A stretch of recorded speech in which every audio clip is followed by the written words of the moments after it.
Bem, meus alunos, vamos iniciar o nosso curso falando um pouco sobre os conceitos básicos de informática para que a gente entenda perfeitamente a questão da segurança da informação. Eu pretendo, ao longo do curso, também fazer duas introduções. Essa primeira introdução, muito fácil, onde eu vou falar dos conceitos básicos mesmo, o que é segurança, os conceitos sobre dados, sobre informações, conceitos bem simples para que a gente possa se situar corretamente na segurança da informação. Mas como esse é um curso prático, eu pretendo também fazer uma revisão sobre redes de computadores.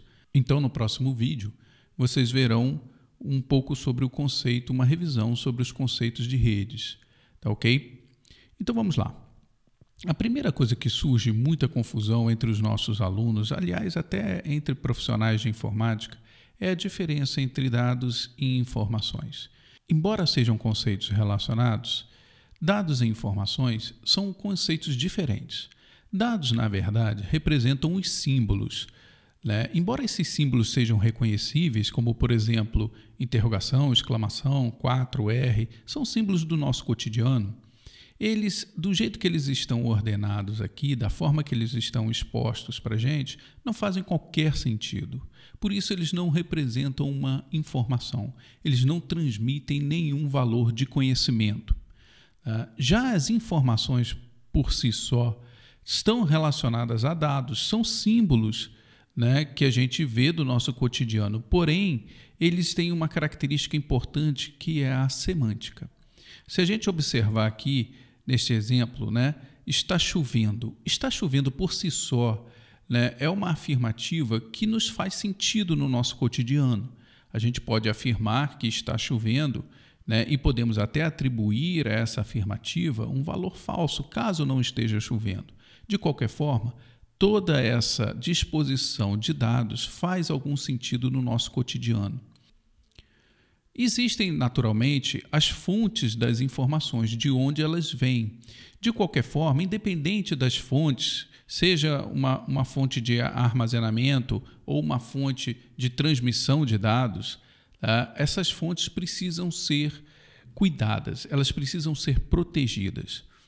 Então, desse conceito de fontes de informação, sejam eles arquivos, banco de dados, uma rede de computadores, ou até mesmo o usuário inserindo valores dentro de um software, né? Esses conceitos de fonte são fundamentais para que a gente estabeleça o nosso tripé de segurança. E esse tripé, evidentemente, vai ser a disponibilidade desses dados, a garantia também que eles estão íntegros, além da confidencialidade desse armazenamento e transmissão. Então, esse tripé, confidencialidade, integridade e a disponibilidade de acesso é que nós chamamos de segurança da informação.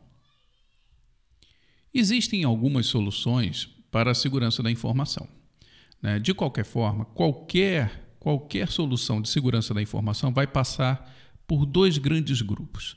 A segurança de transporte dessas informações, normalmente associada à infraestrutura do trânsito dessas informações, e a segurança dos equipamentos de armazenamento dessas informações e de produção também dessas informações, que é o próprio computador, ou dispositivos considerados computáveis, como dispositivos móveis também. Quando a gente fala de segurança das informações sendo transportadas, a gente precisa garantir a segurança dos equipamentos de transporte, da infraestrutura, cabos, configuração do Wi-Fi, configuração dos switches, configuração dos roteadores, tudo isso faz parte da infraestrutura da rede e precisa ser perfeitamente configurada, perfeitamente adaptada ao nosso sistema e à política da nossa segurança. Outro tipo de segurança que é aplicado nesse nível de transporte é a criptografia, que, de certa forma, só existe caso essa aqui não garanta a segurança, né? Imagine, por exemplo, que você tem um sistema de Wi-Fi que está transportando dados de um ponto A para um ponto B. A gente sabe que um sistema de comunicação sem fio pode ser facilmente interceptado por qualquer outro dispositivo introduzido no meio dessa comunicação. Então, é importante que a gente garanta algum tipo de criptografia sobre essas informações para que, caso os dados sejam capturados, eles não façam sentido para o invasor, né, para o atacante que fez a escuta desses sinais durante o seu transporte. Já a nível de computador, a gente se preocupa com os sistemas que estão armazenados, que estão instalados dentro dessas máquinas. São eles os sistemas operacionais. Evidentemente, a gente vai buscar sempre trabalhar com sistemas operacionais seguros, seja a que nível for, software proprietário ou software livre. Windows, Linux, macOS, não importa. Até os dispositivos móveis, Android, iOS, a gente sempre pode melhorar os seus sistemas os seus sistemas operacionais para garantir que a nível de software você tenha uma proteção. Por exemplo, é a nível de sistemas operacionais que a gente garante a segurança sobre privilégios de arquivos, de acesso a arquivos ou acesso a certos dispositivos de hardware. Tá? Outra garantia que a gente precisa implementar é a nível de banco de dados. Normalmente, sistemas parametrizados dentro de corporações guardam os seus dados em grandes bancos de dados. Em geral, todo sistema de valor que agrega valor às informações dessas corporações estão armazenados dentro de bancos de dados. Então, cabe ao sistema de gerenciamento de banco de dados garantir as visões, os acessos, as inserções, leituras, cálculos feitos em cima desses bancos de dados esteja perfeitamente controlado às necessidades e aos privilégios que esses usuários terão para acessar esses dados armazenados. Outra questão importante também a nível de computador é a segurança das aplicações que vão rodar dentro dessas corporações. Políticas como gerenciamento de e-mail, políticas como proteção a servidores de banco de dados, a nível de aplicação, se a aplicação está bem montada, a aplicação web está muito segura, não vai permitir nenhum tipo de falha ou consulta indevida. Mesmo sistemas parametrizados que vão rodar em estações dentro da corporação, eles também precisam ser intensamente bem programados e verificados constantemente para evitar falhas, cópias, acessos não autorizados. Tá? Então, esses bugs precisam ser constantemente verificados dentro das aplicações. Uma coisa que a gente precisa estar bastante atento é quanto ao valor de uma informação. Toda informação para a corporação tem um valor. Evidentemente, dependendo da informação, ela pode ter mais ou menos valor para a sua corporação ou para o seu uso pessoal. Um software que esteja armazenado dentro do seu computador em um diretório esquecido no canto ali do seu HD, ele pode ter um baixo valor para você. Afinal de contas, você pode baixar essa aplicação a qualquer outro momento. Mas os dados pessoais, os dados da corporação, esses são de grande valor, tanto para uso pessoal quanto para uso corporativo. Então, esses precisam ser submetidos a níveis de proteção muito maiores. Então, o valor da informação ele está diretamente relacionado ao nível de segurança que você vai dar a ele. É óbvio que esse valor também é importante porque cada sistema de segurança tem um custo. Seja não necessariamente um custo para adquirir o sistema de segurança, mas um custo operacional para você manter essa política de segurança em cima daqueles dados que você está querendo proteger. Então é importante a gente valorar muito corretamente a informação dentro da sua corporação. Essa pergunta que toda a informação precisa ser protegida é feita constantemente para mim. E é óbvio que, de qualquer forma, mesmo as informações mais básicas que você tenha dentro do seu computador, precisa de algum nível de proteção. Afinal de contas, você mantém essas informações guardadas porque elas têm alguma importância para vocês. Isso vale também para as empresas. As empresas mantêm guardados os seus dados dentro dos seus HDs porque, de alguma forma, ela vai precisar desses dados em um maior ou menor nível de importância. Tá? Mas toda a informação precisa ser protegida de alguma forma, em algum nível. Bom, como eu falei anteriormente, os processos de proteção das informações vão acontecer de duas formas. A nível de armazenamento em computadores, a gente precisa se preocupar com a segurança da informação armazenada em computadores, mas também aquelas informações que são transportadas sobre as vias de comunicação, né? São as redes de computadores.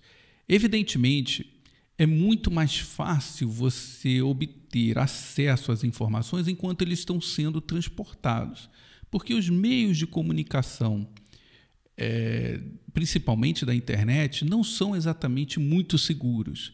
No seu computador, você consegue inserir certos recursos mais simples que vão garantir um bom nível de segurança para suas informações, né? Até questão física mesmo. Você pode criar uma sala fechada, né, impedindo que qualquer um tenha acesso a essa máquina, né? Mas a partir do momento que ela se desloca, que essa informação se desloca entre máquinas, aí a gerência pode se tornar um pouco mais complicada. Por isso é importante também a gente trabalhar muito intensamente, né, sobre as seguranças no transporte dessas informações. Bom, então qual é o objetivo da segurança, afinal de contas?